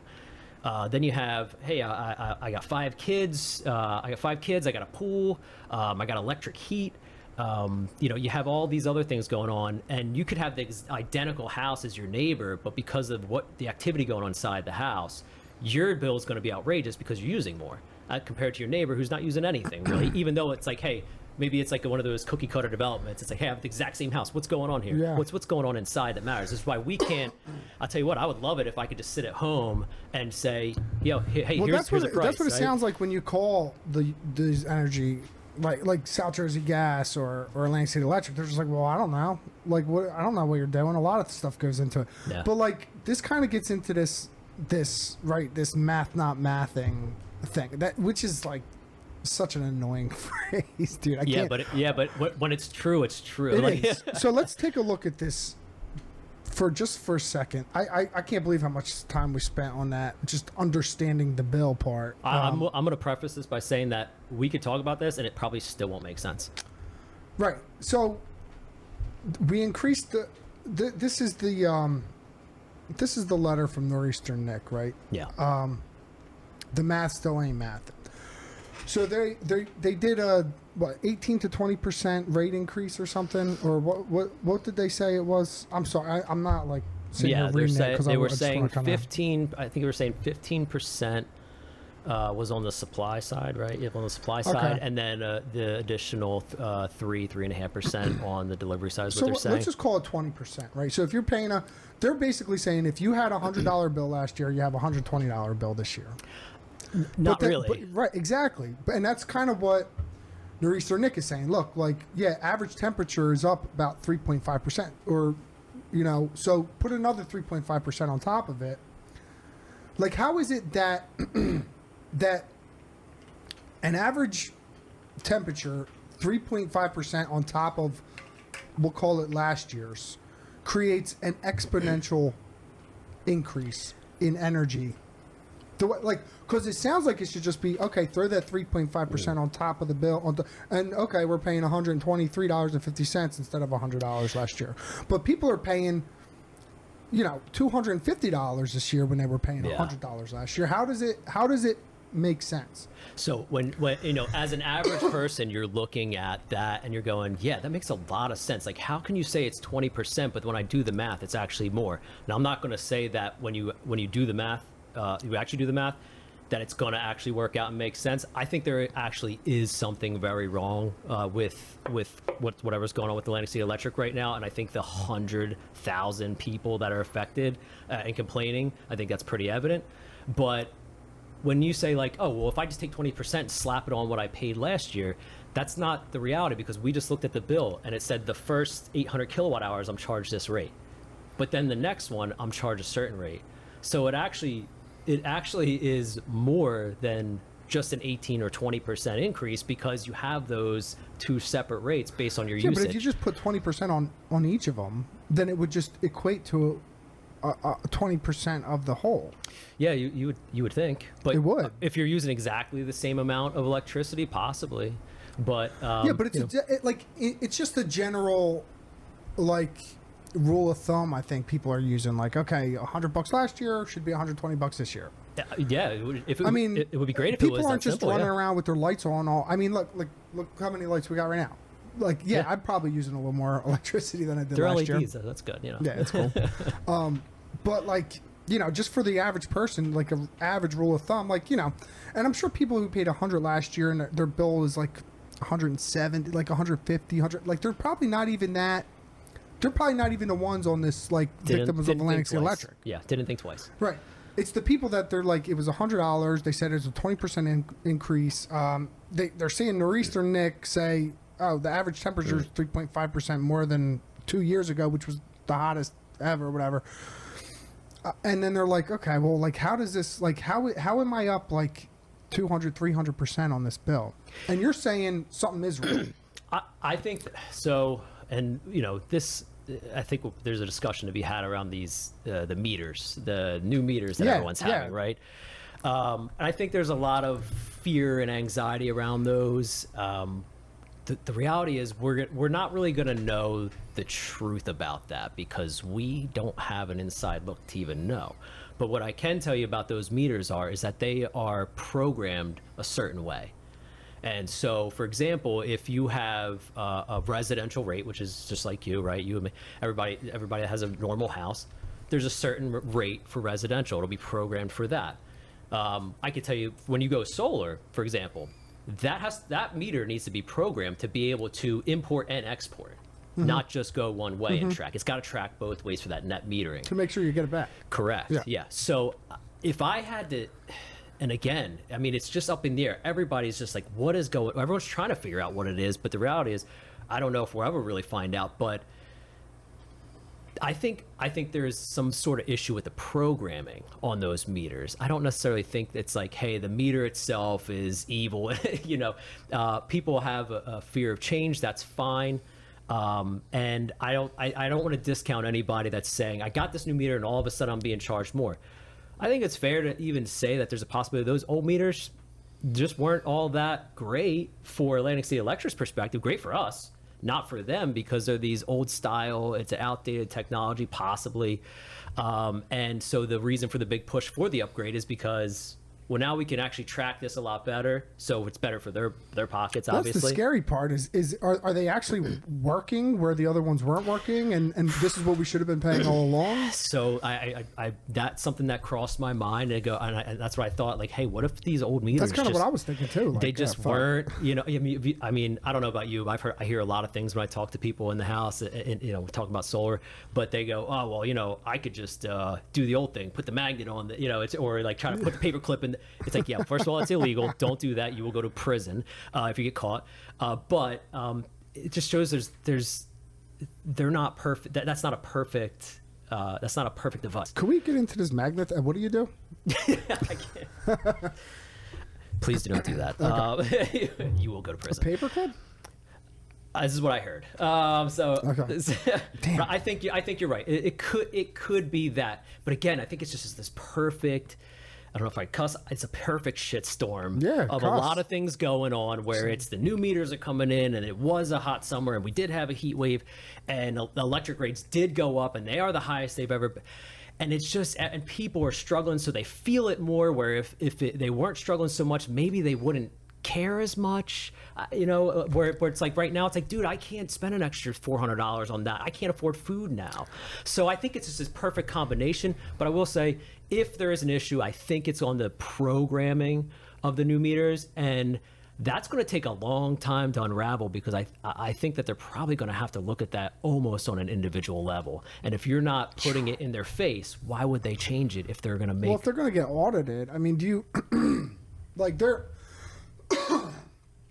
so there's this petition to have Atlantic City Electric audited. Yeah. Do you think, like, does the state of New Jersey really, do you think they're a good source to audit this energy company when they're the ones pushing this renewable energy? They're the one pushing all this infrastructure that needs to be put in place. They're the ones. I mean, are they making any money on Atlantic City Electric? I'm sure they gotta be, right? They got their hands in everything. So, like, I mean, do we really? I mean, is the state of New Jersey really want them to make less money? Probably not. I mean, everyone's paying right now, right? So Well, they're like, they're again- probably like, whatever, you guys are fine. Again, so if you see those some Yeah, of those so charts, what? You can't get, societal like, benefits, RGGI, Yeah. the zero emissions, that's money that goes right to the state. Not that it's, I'm not saying it goes to somebody's pockets, right? But it goes to states for funds and things like that, and and it all gets that has an dumped effect. back into the it goes to infrastructure and all Yeah. those guys building all that stuff and all Sure. the But like, yeah, I mean, are helping they- people yeah. that actually are really struggling in need. Yeah, absolutely. I mean, but like, it almost seems like the state's going to just be like, well, look, like you guys got this under control. Like, you're all paying your bills. Like, yeah, so what? You can't buy like the new Jordans, but you got electricity, well, I mean that. right? I mean, that- like that's to kind be- of where that is the kinda fair. sacrifice is just like everyone, like you can't do the cool shit. Like you can't go to the Bahamas this year because you I have to think pay your that's- electric bill. That's more of a reflection of just the environment and just the environment and economy Yeah. that we're in right now. And they were printing money in 2020, right? I mean, Yeah. like people had to see this kind of coming. Like someone's going to come Well, getting that money back. Most people have no idea. Most people have no idea how money works. If the government's printing money or giving you things, they don't really realize, like, oh yeah, they're I coming pay for I it. pay Yeah. for that. Yeah, that's right. Yeah, they can do what they want, but that's coming out of your pocket collectively. So maybe it doesn't hurt immediately. Maybe it doesn't hurt all at once, but over time, it is coming out of your pocket. Anything that they do. So, and again, a perfect example is that state regulates, let's say, Atlantic City Electric or any utility, and they hit them with all these things. Hey, you guys, these are our policies, and now you have to submit these fees or these you have to pay all these fines. They're not going to take it on the chin. They're going to pass it off to the consumer, and the consumer is going to be the person that hurts for it. Like you're saying, like it's like this perfect storm, right? It's like the state and the federal government's coming kind of back for their money that they were printing Yeah. a couple of years ago. It's these electric companies kind of trying to build all this money to get this mandated renewable energy sources, and then the whole state of New Jersey that got bumped up 15 years by Governor Murphy. Right, Yeah. it's like all these things happening. It's all affecting the consumer.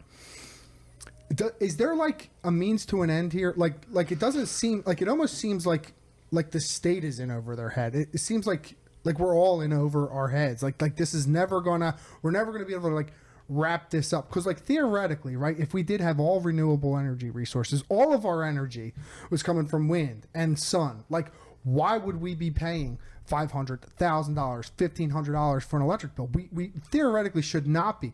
Theoretically, we should be paying less money on that. We got more money to dump it back into the economy. The state has more money now circulating. And then you kind of put like a nice little ribbon on it. Oh, those 10 years fucking suck. Sorry, guys. Now we're good. But that's not going to happen. There's no fucking way that's going to happen, right?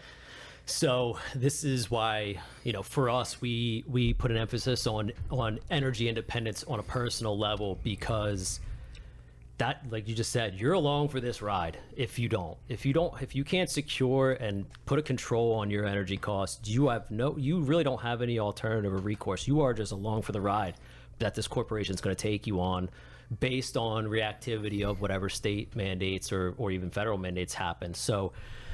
And that is, I mean, really, it's one of the only ways you can take control and say, you know what, I'm gonna do this thing. I'm gonna make sure that this is what I'm gonna be paying for this, and I know that for a fact. It's all written in black and white. Here's the projections. Here's the modeling. All that good stuff that goes into it. It's the only way to really do that. And I'll say this: right now, all the utilities do have renewable energy sources coming through. But it isn't any less. I mean, if it was you, if you're any of these utility companies, and you can produce something for less, are you really going to charge less for it? Probably not. So while all this goes on and then there's a transition to renewables, which again I think is good to have some diversity in there, but I don't think that you're necessarily going to see costs come down. No, they're based not. on that. They're gonna. I mean, it's just gonna keep bumping inflation up. And if you have utility companies throughout the state saying, I'm gonna put up this massive solar farm in that field down the street, right? And I'm gonna put in the initial investment, but by the way, you're gonna pay for it on your bill because I'm not paying for it out of my pocket. So you're gonna pay for the infrastructure, we're gonna build it, we're gonna do it, and it's gonna produce all this energy. And we're gonna get energy for free from the sun. Do you think they are discounting the price they're charging you for that? No, they're not going to. No, and on top of that, insult to injury, you paid for that to happen too. So you paid for them to get free energy to charge you anyway. So it's almost like this renewable, like there's no one but the big corporations are gonna really, like it's not gonna be any different for me. I'm still gonna switch my light on and I'm gonna get a light, right? But the big corporations, they're not going to be paying for this, this generated energy anymore. They're not going to be paying for the infrastructure anymore. It's all going to be put in place. They're going to have like very little overhead, just like maintenance and stuff like that.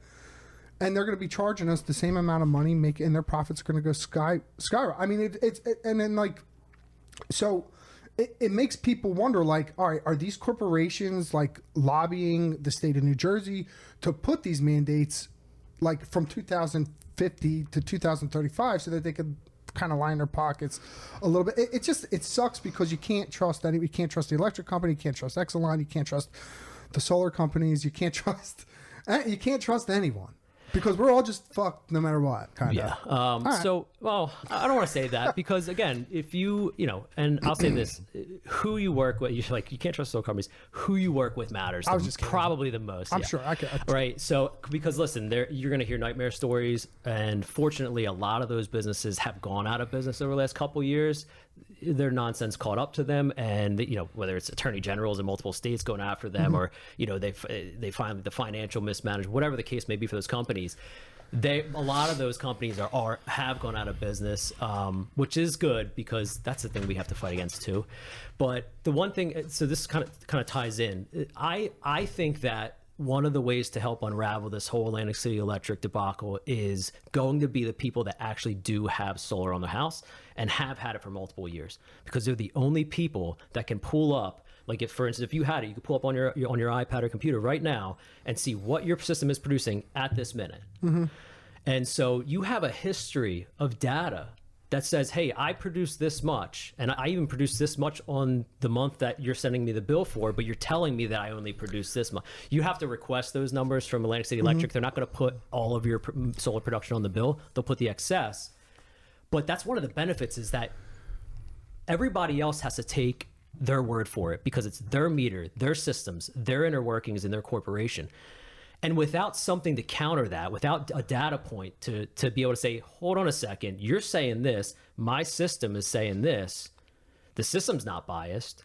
The system's not going to say like, oh, I'm going to say you're producing this when that's not the case at all. And that's what, like, one of the benefits I say. When you when you have a monitoring system on your solar, you don't have to take anybody else's word for it. You don't have to take my word for it. You don't have to take the electric company's word for it. You don't have to take this. You just open up your app and you can tell what's going on, and you can see your history and all that good stuff. So I think the people with solar, and we're starting to see this now on the groups. You're starting to see people with solar going, why the hell, after 4 years of having solar, where I've never seen a bill more than $30, am I suddenly getting a $300 bill? That makes zero sense whatsoever. You can't tell me that it's just, oh, it was 2 degrees hotter for a week. Right. You know, that sounds outrageous. I think those are the people who are going to be able to help unravel this more than anyone else, because everyone else just has to take, whether it's Atlantic City Electric or anyone else, you have to take their word for it based on whatever the hell their meter's saying. And you hope that their meter's, 1, accurate, 2, programmed right, and that there wasn't a billing mistake or whatever the other, you know, whatever else happened. So the people with solar have the data to be able to say, oh no, it's not just this month or this season, but I have a couple years worth of data that shows that this is what my system does. But you're saying I only did this much, and you're not giving me credit for it, because I've seen that too, where people aren't getting credits where they should be getting credits.